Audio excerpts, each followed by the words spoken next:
Hey guys, Ash here from C4 Tech along with my co-host Sundar, and welcome to another episode of Ash Answers. Ash Answers is a show where we answer the questions that you ask on Twitter using the hashtag Ash Answers. So without further ado, let's get to the questions. And now for once, as a change, today we are shooting it at 12 noon. Yeah. Alright, now that's done, let's get to the questions. Why Huawei phones don't get the attention that they deserve? So this, I don't know from where this question is coming from. If it's coming from a media coverage point of view, if it's coming from YouTubers covering their flagship phones and all that, it has more to do with the fact that Huawei doesn't sell phones the same way, say, an LG or Samsung does, as in, especially in Western markets, they don't have the contract system, they don't have the carrier tie-ups for it. So because of which in the West, the coverage is lesser. And in a market like India, the Huawei flagships at times don't launch, like the Mate series hasn't launched in India in a while. The P10 didn't launch in India. So that's why the coverage has been relatively lesser. Should I go for the Nokia 8 or wait for the Nokia 7? So the Nokia 8 and Nokia 7 are very different phones, barring the fact that they share the both and also audio as well. And also audio, yeah. For the most part, they're very different phones. So if you want a flagship grade experience, go with the Nokia 8. If you want something that's a little bit more price sensitive and mid-range-esque, then it would be the Nokia 7. Yeah. How did all your YouTube journey start? What's your first ever phone reviewed on C4 Tech? Let us please know in brief at least. So my journey started as a drama life video. Here's a car to it. And the first phone I ever reviewed was the Galaxy Note 1. So what about you? I started when 2016 Jan. Actually came in on September 2015 itself, and then that kind of didn't go well. And I met with an accident, so I was bedridden for like a month. And then, yeah, I started on Jan. The first one I reviewed, the K5 Note. Cool. Any future channel updates? Also, what about the apartment hunt?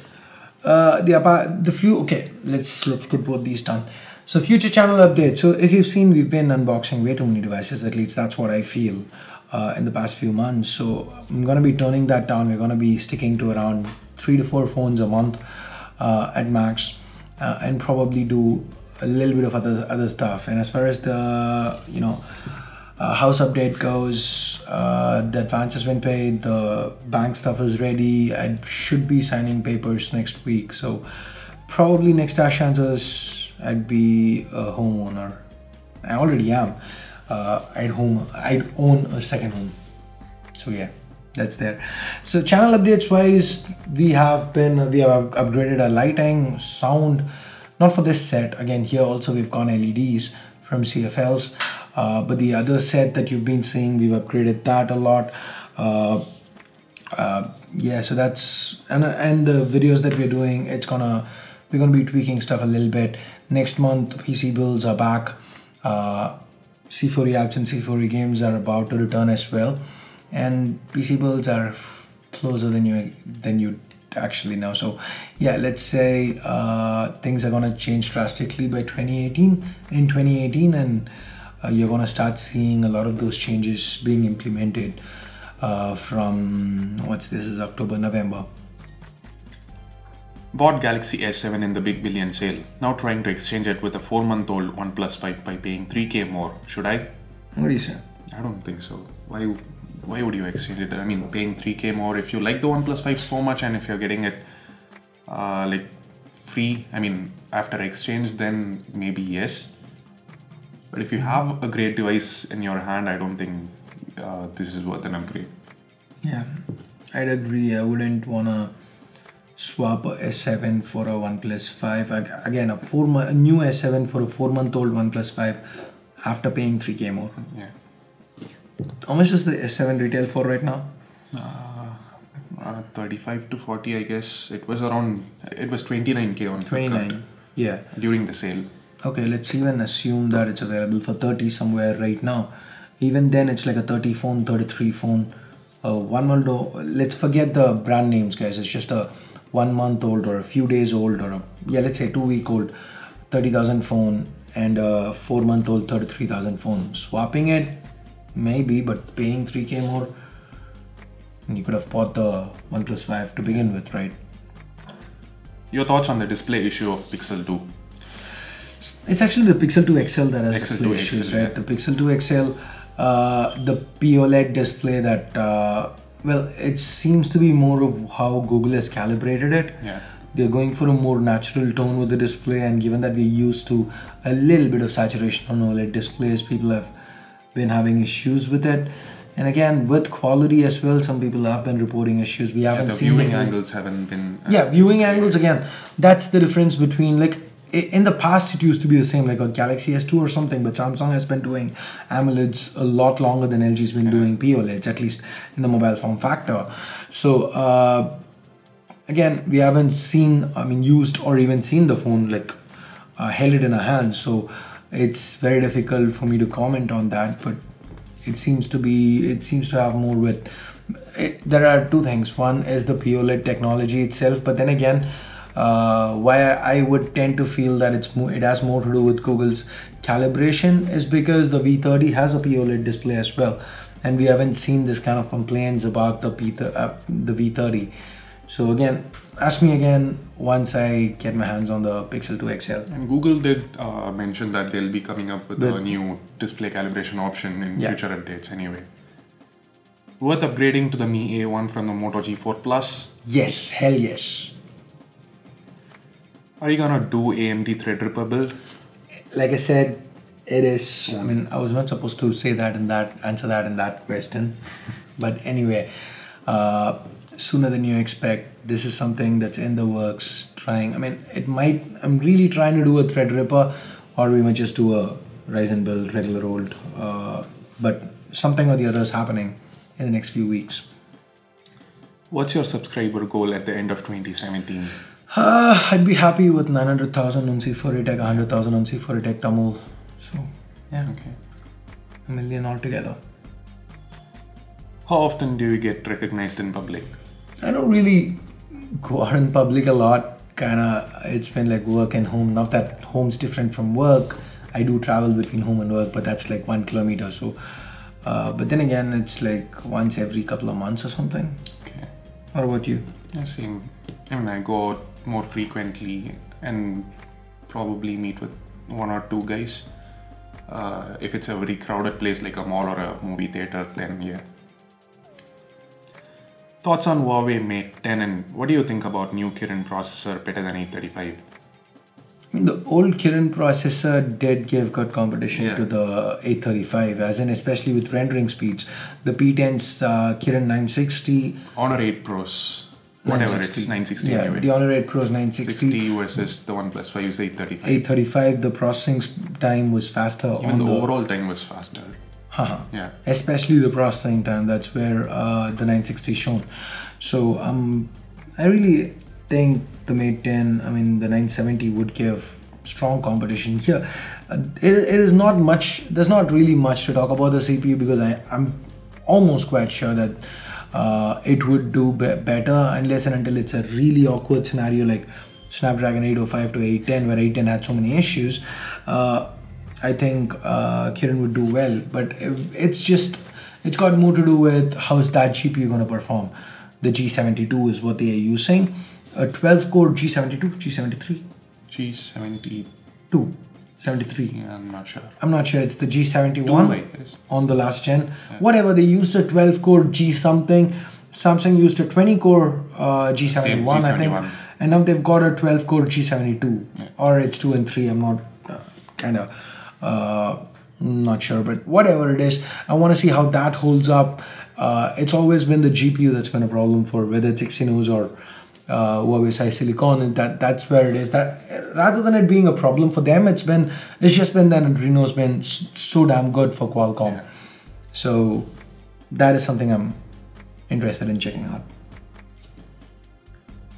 Rumors about Redmi Note 5 coming with dual camera, Snapdragon 660 and Sundar display. Your thoughts? Here you go, another card. We just did this video yesterday. In your office, you have 100 mbps. Once you move out, you use 4G. How do you respond to the transition from 100 to crap? It's not exactly crap, is it? Not Especially really. since the introduction of Geo. Even Airtel 4G has been good to a lot of people. See, for me, it's just more of I don't really stream stuff when I'm outside, and if I'm streaming stuff outside and it's like at a low resolution, I'm totally fine with it because I'm just like, I don't know, I'd probably want to listen to some track that's not available on Apple Music, and I'm just getting it from YouTube, from not the official uploader or something, I don't know, whatever.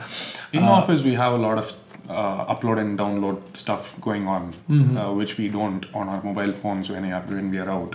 Yeah. It's just basic regular streaming and browsing. No, I don't even stream. navigation. It's just navigation doesn't work great on 3G, so I don't think that's going to be a problem with even a bad 4G connection. Facebook and all that, we've been using it since the 2G days, so that still works with crappy 4G. So push notifications, mail, and that's like fine. So that's pretty much what I use when I'm outside.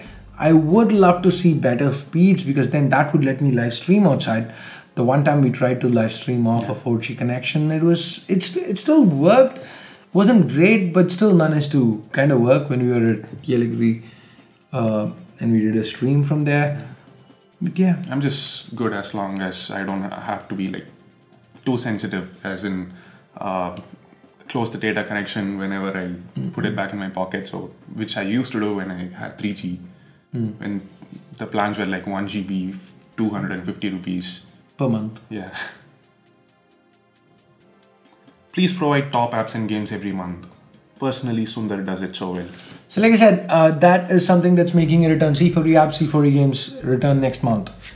It's not going to be a monthly thingy, a weekly thingy, but we're going to try to do at least 1 or 2 episodes every month. Yeah, we're just going to get started at least. Yeah, so it's not going to be on schedule or anything. But then let's get started and see where we can go from there. What's your current PC which you're using right now? So I'm using a Intel i7 5960X with a Rampage 5 Extreme motherboard, Intel 1.2 TB NVMe SSD, 4 other 256. It's an NVMe? It's an NVMe. Okay. And then 4 other 250 or 242, 256 gig SSDs. I think those are Samsung 840s and 830s combo, or SanDisk something and Samsung 840. So there are 4 SSDs. No, sorry. 2 SSDs that are 250 gigs each. That's the Samsung 840s, and then 2 1 TB SSDs. Those are the SanDisks. So that's 2 TB of storage, 500 gigs of SSDs that I use for gaming, which I really don't. I just have games installed on it. And then the 2 TB of SSDs, the 2 1 TB SSDs, those are in RAID 0. I know it's risky, but still I leave it on RAID 0. I use that for read writes for my editing media and everything. The 1.2 TB SSD, that is my Windows drive. So the NVMe is my Windows drive where I have all my apps on. That's the fastest one we've got. And then I've got a Corsair H110i. That's the cooler, 416 gig. So it's like a 64 gigs of Corsair Vengeance, 2700 megahertz. What else? DDR4. DDR4, of course. And then the Air 540 case, again Corsair. 2 AOC monitors and Logitech Wave G700S, which is the best mouse around. At least for me, I love that mouse. Too many buttons. Yep. And that's my setup. What else? Okay, a Titan X. Missed that out. Titan X. How could you miss that out? The old Titan X though. Yeah. So his is a 3930K. 3930K. Rampage 4 Extreme, 32 gigs. DDR3. 8 into 4. 8 into 4. DDR3. DDR3. And 64. I took 32 off for another build. So anyway, and then 7950 read on AMD graphics card, 3 gigs of VRAM. Badly need 3 more gigs. So yeah, why do you think Microsoft hasn't been able to compete with Google in regards to their browsers even after so many years? Google kind of started early with the whole cloud thingy. So now, everything is kind of interlinked. Now, even if initial reports of the Edge browser seem very promising, like, most of us started off, at least, those of us who grew up in the 90s or probably even the early 2000s, you'd probably have started off with Internet Explorer. And at one point, you'd have probably moved to Chrome or Firefox because you thought, let's test that browser out. People say it's quick. And at that point, leaving your browser did not really feel all that bad. You'd probably leave bookmarks, you can always import it, and that's cool. But right now, Google just has so much integration there. And first I actually switched to Firefox for a bit and then to Chrome. But now I can't really, even though initial reports of Microsoft Edge browser being a lot snappier and having faster times than Chrome came out, and Chrome does annoy me from time to time, given how much of a resource hog it is. Even on a rig with 64 gigs of RAM, at times it really gets annoying. Now that's because you use like 50-60 tabs. I know. I agree. But yeah, I still don't want to test out Edge. Why? Because I'm so tied into Chrome. I've got my all my bookmarks over there, which kind of sync no matter which PC I go to. And when I'm on Chrome on my phone and I'm like, I was reading that article, I left it. Okay, fine. Let me just go. Okay, what's open on my PC and open it over here. That kind of across device, the interconnection that Google kind of provides is why a lot of people are kind of stuck to Chrome and don't really want to leave. That and even the user interface. I mean, that'll take some time to get used to. Even then, even let's forget the fact that, let's forget the entire question of if Edge is better. Let's assume that Edge is actually better. Let's say Edge is 1.5 times faster, more responsive than Chrome. I would still stick to Chrome because it's just too much of a hassle to move from Chrome to Edge. I'd probably, even if somebody came and told me Edge is 2x faster, the ordeal of having to move just seems so big that I would cross my fingers and hope Google kind of updates Chrome in the future to make it faster. Yeah, even a lot of iPhone users that I know of use Chrome instead of Safari. I'm a user who loves to use compact phones, but there's almost none good in Indian market. Why can't we have 5.2-inch 18:9 display? Good question. Actually, it was kind of surprising to see Nokia do 5.3 for the 5.2 for the Nokia 7, and yeah, 5.3 for the Nokia 8. But compact phones are kind of a dying breed. But then again, with 18:9, even something like a 5.5 or a 5.7-inch display seems more. Yeah, should be compact. Yeah, the 5.8-inch Galaxy S8, I wouldn't really call it extremely compact, but kind of. The LG Q6. LG Q6 is one. That's extremely compact. And right now, yeah, it's got a 5.5-inch display. It was extremely compact.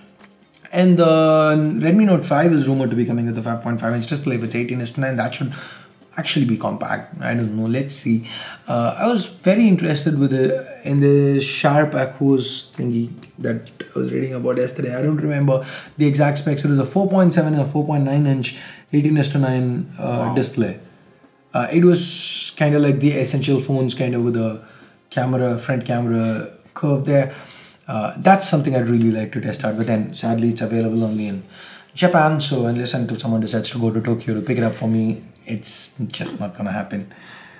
Please do laptop reviews. If not you, then the channel, please. Also, please try some gaming live streams. We don't have those here. Yeah, laptop reviews, here's the problem, guys. Laptop reviews are like, 60 grand a laptop. Resale values are much worse than phones, so that's like taking a huge hit on a commodity, on a gadget that we are going to be covering, that again, a very splintered audience for it. So if you look at people who do laptop reviews, even in the West, I mean, most of them get the laptops sent to them, and whoever are buying the laptops, that's more to do with they bought a laptop and they're just covering it. To buy laptops to actually review them is very difficult. So I'm not saying we wouldn't do it. We already did have MSI send us a laptop once.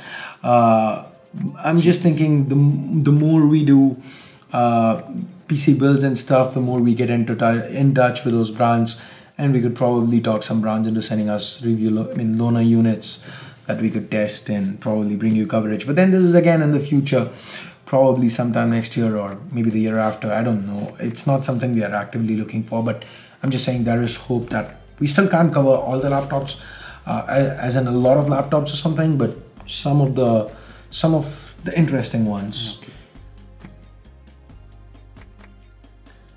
Do creators ever take subscribers for granted? And why is constructive criticism termed as hatred on YouTube videos? Well, because most of the times constructive criticism, what people, okay, hatred is masked as constructive criticism. Yeah. Okay, someone comes and leaves a comment saying, oh, you're so fat, go to the gym. Right, that's not constructive criticism, but then you go say, well, you're not married to me, what's your problem? Then go like, you can't take constructive criticism, I was only telling you that because I care for your health. Well, dude, it's my life, I care more for myself than you'd ever do. And it's really not too polite to come and comment on how somebody looks. Yeah, we are content creators, we put ourselves out there, but then again, if you can dish it, be prepared to take it back, that's all. And it is just like most of the times people kind of tend to fall back on, well, I was just being constructively criticizing. It's not really something. So if it's real constructive criticism, there's a way of saying it. Just ask yourself this question, right? If I'm looking at somebody in the face, is this what I tell them?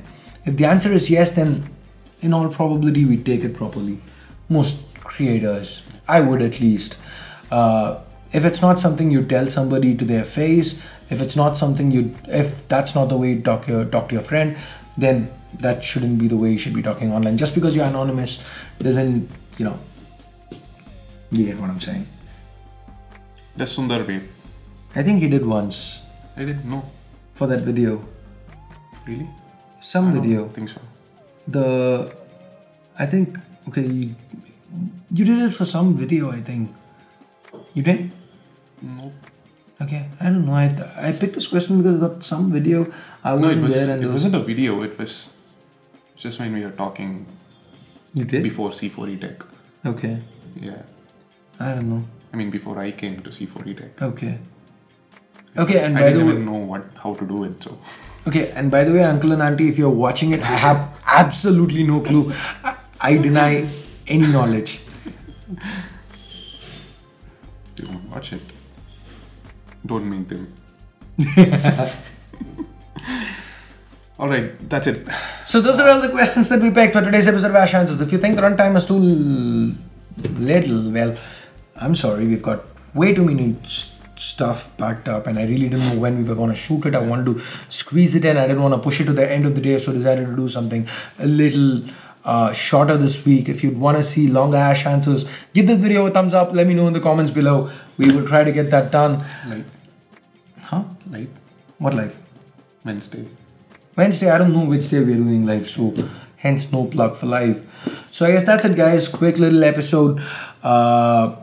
We still have the Nokia 8 review, which should go live today. If you haven't watched it yet, I'm just hoping it goes live today.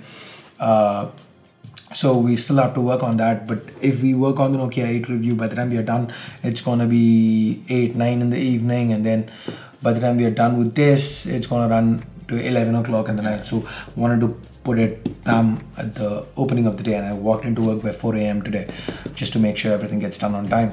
So we're just experimenting. The runtime would be more on episodes going forward, just what I'm trying to say. So that's it for this video. If you liked it, if you disliked it, hit the subscribe button if you haven't yet, and the bell icon to make sure you get notified each time we upload a new video here on C4E Tech.